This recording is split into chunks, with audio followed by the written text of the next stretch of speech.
ngày này mùa liền ướt mưa bàn ọt liền ngập rực kìa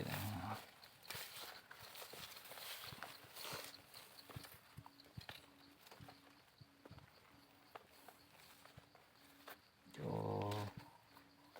rộp lộ tàu mưa và tăng ngặt khơi nha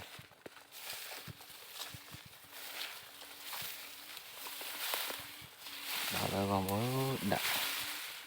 đã ướt mưa và đà prey mong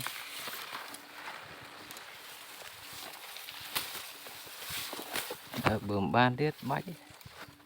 bal tiết á mưa ở ban ướt cả ban bal lên ra đây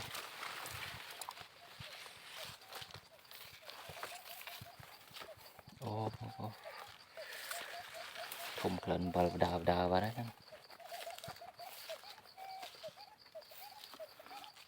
bal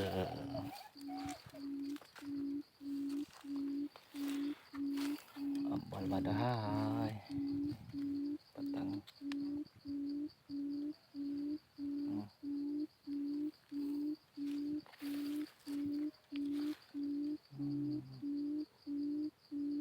bal dia dah